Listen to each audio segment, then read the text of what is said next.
imaš težave, pa nimaš znanja. Ampak vse je kul. Ne rabiš se soočiti. In boste zbežali lahko potencijalno. Ampak zakaj vam zdaj to govorim, ker sem sam velikrat hotel zbežati.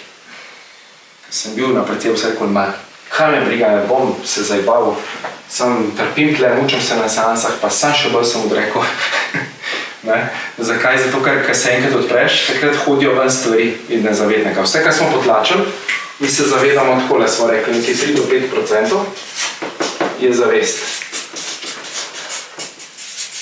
Vse, kar se dogaja spodaj, je nezavedno. Ne?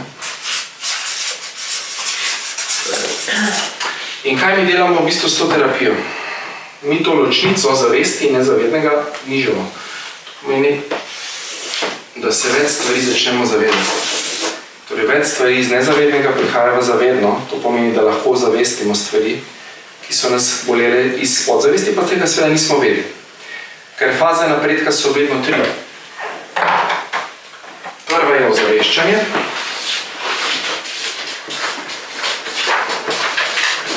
To si pišite, to je zelo pomembno.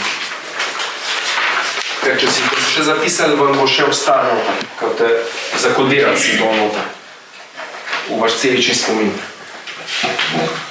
Torej, ozaveščanje. Brez tega, da ti neko stvar ozavesti še ne moreš spucati. Je pač nezavedem, vpliva na te, pa ne veš. Ne veš, zakaj ste srečen, ne bendiš, ne?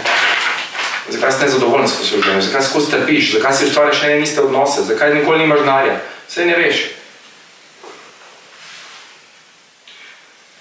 No, prva stvar je ozaveščanje, druga stvar je soočenje z oči v oči.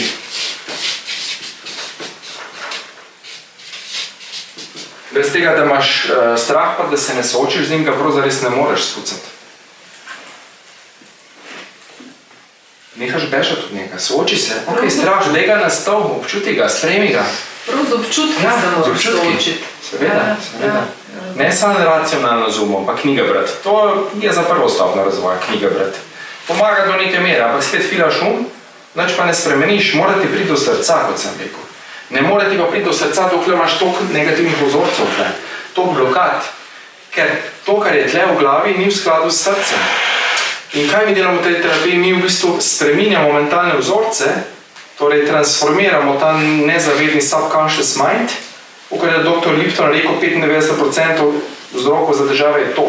Nezavedna prepričanja, čustvena stanja. Mimogrede septembra je v Zagrebu, Bruce Lipton. Jaz sem ga imel namen povabiti tudi v Slovenijo, bom videl, kako bo enkrat bom organiziral.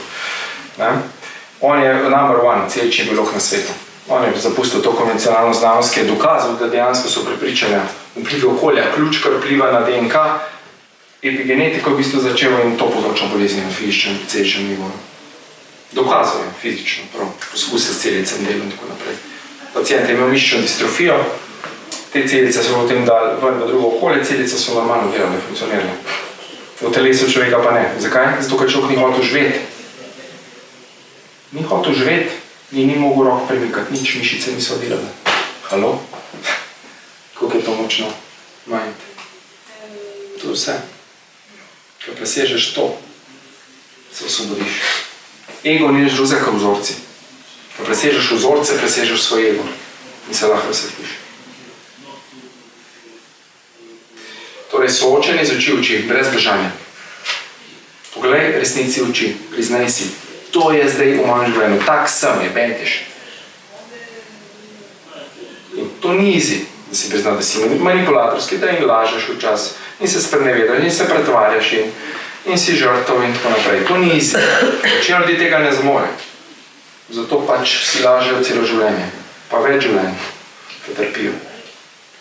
Vsi smo si mi lagali, ogromno življenje, šteto življenj smo že živeli. Ampak zdaj faza rasti, 2019 je preskok. Iz 3D matrixa gremo v 5D, to pomeni, da se vibracija Zemlje v bistvu dviga in tisti ljudje, ki so zelo na nizki vibraciji še in ki ne bodo nič delali na sebi, bodo ali hudo zboleli, fizično ali psihično, ali bodo bankrotirali, ali se bodo ločili, ali bodo nekaj izgubili, nekdo jim bo umrl. Torej nekaj se bo zgodilo, da se bodo ti ljudje prebudili iz spanja. Večina ljudi danes živi v spanju, živi mrtveci so to. Sploh niso zavestni, sploh niso živi, ne vejo, kaj sploh hočejo v življenju. In To se bo zgodilo, zakaj? Zato, da se te ljudje zbudijo. To je milost. To je Božja milost. Seveda, kaj bo človek naredil od njega odvisno? Lahko pač ne bo nič naredil.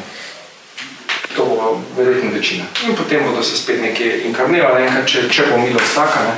Mogoče bodo žival, mogoče bodo rastlina, ampak mogoče bodo spet dobili milost, da so v človeškem telesu, ker v človeškem telesu imaš največja možnost rasti, ker si zavesten sebe. Žival ne more toliko napredovati. Lahko malo, ne pa toliko. Ok. Torej soočanje. Tretja stvar je pa poglabljanje realnosti. To je pa ključ pri napredku. To bomo na osnovnem tetamen seminarju, če vtapačili bomo bolj podrobno. Torej poglabljanje realnosti. Kaj pa zdaj to? Tak, nek strokoven izraz.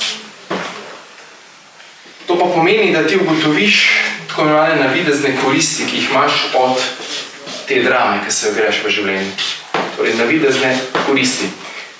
Jaz sem imel dosti primerov ljudi, ki so ozdraveli po tej terapiji, ki jo izvajam.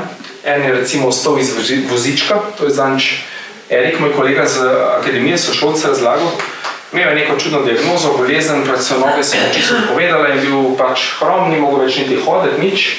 In je prišel na terapijo, sem rekel, ok, prid, bomo delali na vzorcih. Vem, da vzorci so ključ, da če to spucaš, če to spustiš, potem boš lahko tudi ozdravil. Nisem pa nobenih pričakovanj imel nič in se je začelo dogajati. No, on je prišel že na prvo terapijo in imel hude vzorce, da mora nositi bremena cele družine, da je odgovoren za vse druge in tako naprej. In je prelagal si odgovornost in mu je tle v križu, pač se mu nalagal. In to mu je potem vplivalo na noge, pač po živcih in dejansko so mu noge odpovedali. No in ko smo že te vzorce spucali, že na prvi terapiji, je on že lahko vstal, pa šel v avto, pa je pa šel še na eno terapijo, popolnoma ozdravil, da je lahko normalno hodil spet. In še vedno normalno hodi človek. Lahko bi bil pa hrom celo življenje pa na vozičku. A koga mrazi?